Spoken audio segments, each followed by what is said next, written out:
Si quieren tomar lo que estoy a punto de contarles como una simple leyenda, de esas que a veces se escuchan en una calle y luego los vecinos repiten como rumor, está bien. No lo niego, tiene su valor. Refleja la riqueza de nuestras tradiciones incluso en lo más íntimo.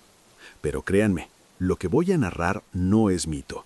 Casi todos son hechos reales, y la mayoría los presencié yo mismo.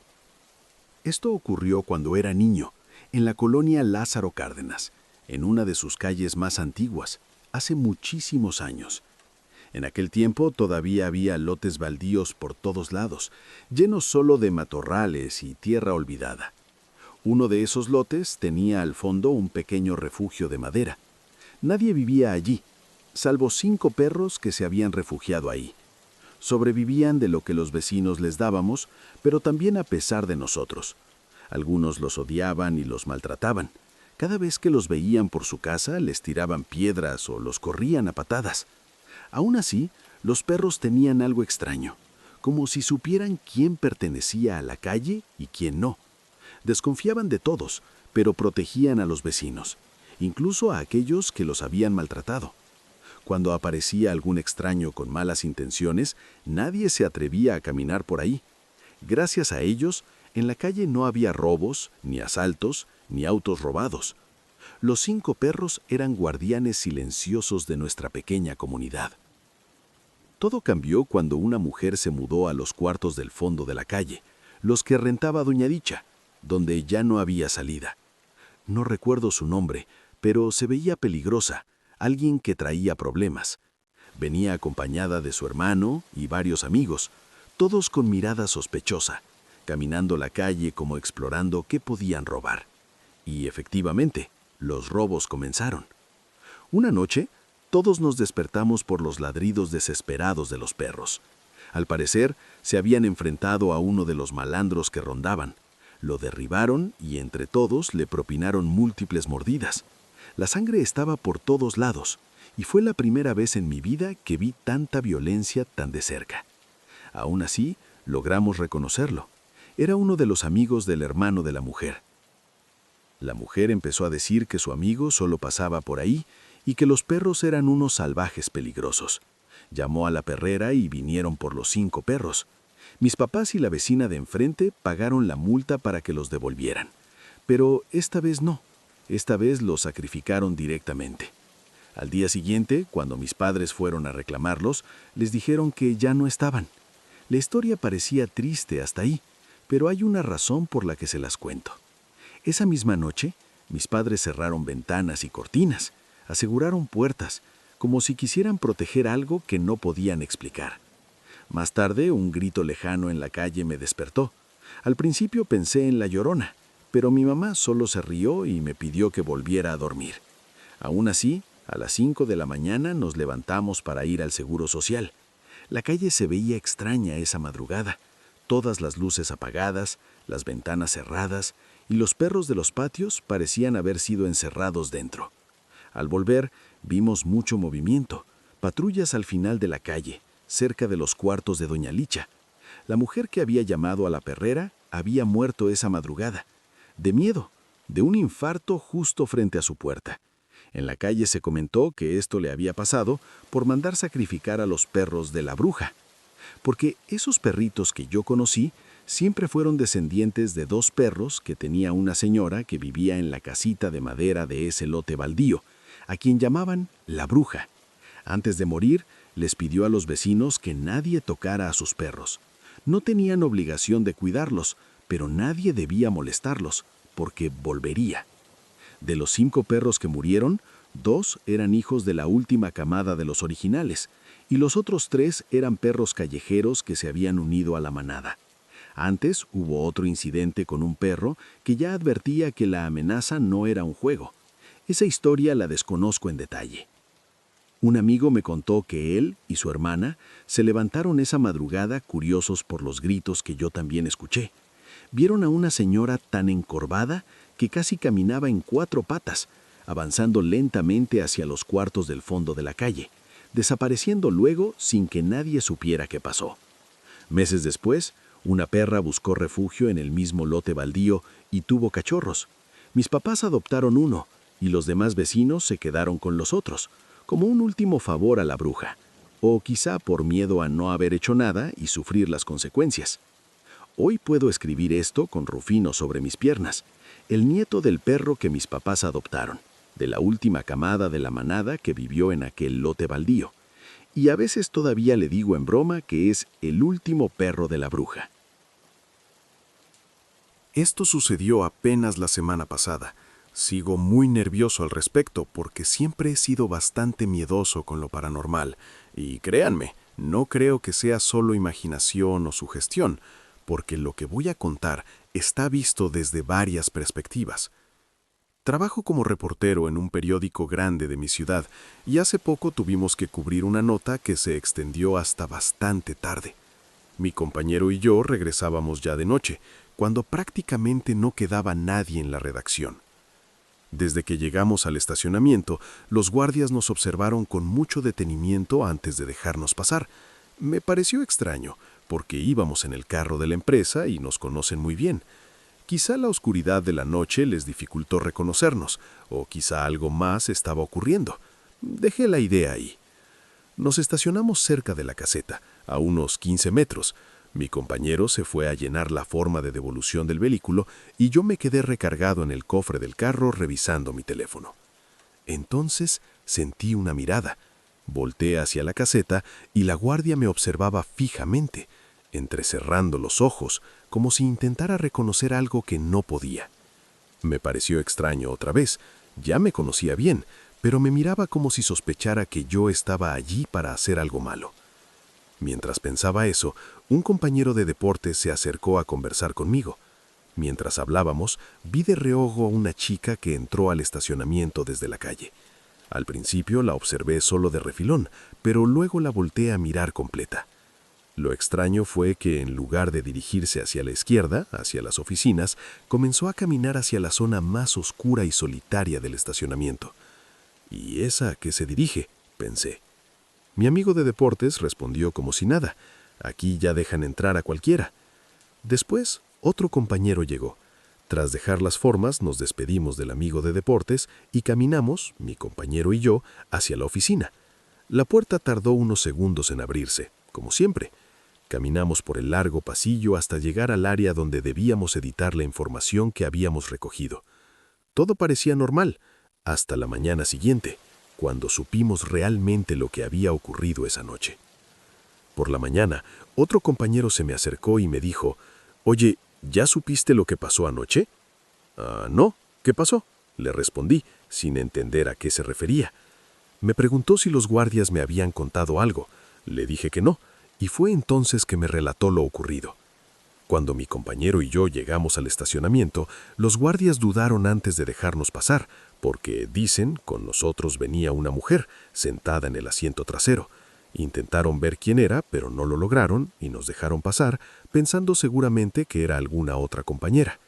Mientras esperaba a mi compañero recargado en el cofre, la guardia notó que la chica se bajó conmigo cuando saqué la mochila del asiento trasero. Se paró a mi lado. La guardia dio unos pasos acercándose, intentando ver su rostro, pero no podía reconocerla. Llevaba puesta una gorra que ocultaba toda su cara, y lo único que podía distinguir era la silueta. Solo eso, la silueta.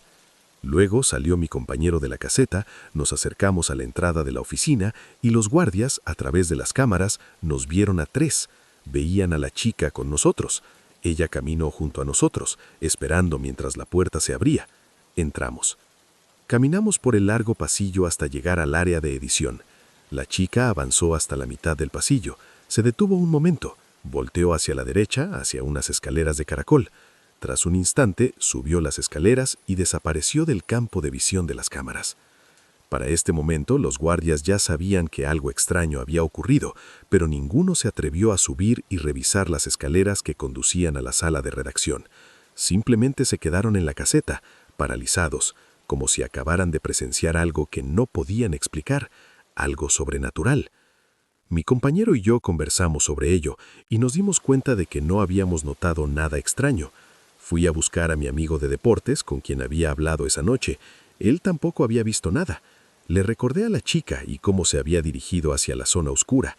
Me miró extrañado y me dijo que nunca había dicho que dejaban entrar a cualquiera. Convencido de que estaba equivocado, fui con los guardias y pedí que me mostraran las cámaras de la llegada de la noche anterior. Y aquí viene lo más inquietante. Lo que vimos en las imágenes no coincidía con lo que habíamos experimentado nosotros. En las grabaciones solo aparecen mi compañero y yo, esperando, caminando hacia la oficina, yo nunca recargado en el cofre, nunca conversando con el amigo de deportes junto al carro. No aparece nadie más, ninguna chica en el estacionamiento. Pero todos sabemos que ella estaba ahí, los guardias la vieron, nosotros también, pero en la grabación, nada, como si nunca hubiera existido. Mi ciudad es violenta. El carro que usamos diariamente visita escenas de crímenes a diario, así que pienso que quizá algo se subió con nosotros sin que lo supiéramos, quizá intentando alejarse de un lugar donde algo terrible le ocurrió, quizá sin saber que ya no estaba viva, pero entró con nosotros, subió hacia la redacción. Como les dije, esto apenas ocurrió, pero si algo extraño comienza a pasar allí, les prometo que volveré a contarles todo. Hola, comunidad. Les escribo desde Aguascalientes, México. Tal vez esto no sea estrictamente paranormal, pero es una experiencia que dejó una marca profunda en mi familia y en mí. Creo que demuestra que el mal no siempre se manifiesta con fantasmas o apariciones, sino que a veces se esconde en personas muy cercanas. Todo comenzó cuando mi abuelo enfermó gravemente. Poco a poco dejó de alimentarse y su cuerpo comenzó a deteriorarse hasta quedar en un estado de desnutrición total. Mi papá y mis tíos se turnaban cada semana para cuidarlo, siempre atentos a cada mínimo detalle. Pero en diciembre de 2023, mi abuelo ya no pudo más y falleció. La familia entera se reunió para despedirlo, con los corazones rotos. Todos, excepto una persona, la esposa de uno de mis tíos, que no apareció. Ella ya había tenido múltiples conflictos con mis tíos y con mi papá por asuntos relacionados con la casa de mis abuelos. Vivía en una parte de la propiedad que se dividió años atrás, pero siempre había querido quedarse con todo. Mis tíos aseguran que practicaba magia negra y que una vez, sin que nadie le preguntara, pronunció palabras muy perturbadoras, primero refiriéndose a mi papá, luego a mi mamá y después a mi tía con discapacidad, mencionando a mi abuelo y mi abuelita. Lamentablemente, lo que dijo parecía cumplirse. 2 meses después de la muerte de mi abuelo, mi abuelita también falleció. Lo extraño es que presentó exactamente los mismos síntomas. Dejó de comer, su cuerpo se debilitó lentamente, como si su energía estuviera siendo absorbida. Cuando supimos que había muerto, mi papá y mi hermano fueron de inmediato a la casa de mis abuelos. Mi papá entró a la habitación y se sentó en el sillón a los pies de la cama. De inmediato sintió un cansancio inexplicable, como si algo le drenara la energía de golpe. Le pidió a mi hermano que se sentara a su lado para comprobar si sentía lo mismo, pero solo mi papá lo sintió. Días después del funeral, mientras limpiaban la habitación, la novia de mi primo encontró una bolsa escondida. Contenía tierra negra, ramitas secas y hilos rojos. Se asustó tanto que no la tocó. Todos empezaron a sospechar de la misma persona, la esposa de uno de mis tíos, porque ella y su familia habían cuidado de mi abuelita esos días. La novia de mi primo limpió el cuarto con agua, vinagre blanco, agua bendita y jabón, y vertió todo hacia la calle, barriendo simbólicamente hacia la casa de esa mujer, como intentando devolverle todo lo malo que pudiera haber enviado. Pero la historia no terminó ahí. Días después, mis primas, al regresar de la tienda, vieron a esta señora lanzar una bolsa negra con limones secos y tierra hacia la camioneta de mi tío. Cuando él notó que lo estaban observando, se metió de inmediato a la casa, aterrorizado. Poco después, la camioneta empezó a fallar constantemente, una avería tras otra, como si nada tuviera solución. Mi tío además se sentía exhausto, estresado, y el dinero nunca le alcanzaba aunque lo administrara cuidadosamente. Mis papás decidieron acudir con un señor que lee y detecta energías. Apenas entró mi papá a la habitación, el hombre dijo algo a mi mamá de inmediato. Lo quieren quitar del camino. No es por otra mujer, es alguien muy cercano. Describió a la persona físicamente, coincidía perfectamente con la esposa de mi tío. Nos recomendó usar una pulsera roja con una medalla de San Benito y bendecir la casa. Lo hicimos sin dudarlo. Pero lo más doloroso fue la muerte de mi perrita, que había estado conmigo desde los 6 años. Un día la encontramos tirada en el patio, con sangre en la boca y alrededor, como si hubiera vomitado sangre. No supimos cómo murió, pero mi papá pensó que tal vez absorbió algo destinado a él, protegiéndonos, sacrificándose. Esa idea nos destrozó aún más. Desde entonces no hemos tenido nuevos incidentes con esa mujer, pero el miedo y la angustia permanecen. Ver a nuestros seres queridos caer uno tras otro, atacados por alguien tan cercano, es algo que no se olvida. No tenemos una conclusión, pero comparto esta historia para que otros estén alerta y se protejan ante cualquier sospecha. Hola Ariel, mi nombre es Amanda y soy de Santiago de Chile. Llevo meses escuchando tu podcast y me volví adicta a las historias. Esto me animó a contar la mía. Creo en lo paranormal y he vivido experiencias muy intensas relacionadas con esto. Desde pequeña siento energías extrañas, veo seres de otros planos, los sueño, los percibo. Mi historia ocurrió en 2001 cuando tenía 13 o 14 años. Nos acabábamos de mudar a una casa grande y antigua, con un garage que alguna vez fue negocio.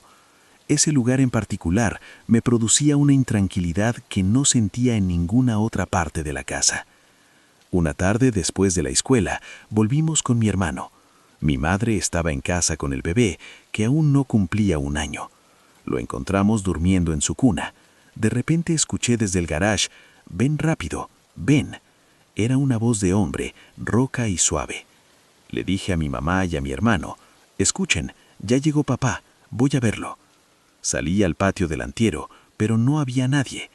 Quedé con la duda, pero el bebé despertó llorando desconsolado. Al acercarme, noté que su llanto no era solo por despertarse, algo más lo perturbaba. Esa noche, al dormir, desperté en la madrugada con una sensación extraña. Mi habitación daba al patio trasero iluminado por la luna. Me levanté valientemente, encendí la luz y el foco tronó de golpe. Grité de miedo y en ese instante sentí un susurro al oído. «Te dije que vinieras, pero no obedeces». Mis padres entraron a verme. Les conté lo ocurrido. Mi madre me creyó. Esa noche dormí con ella y el bebé, rezando para alejar lo que estuviera ahí. Pero las cosas empeoraron.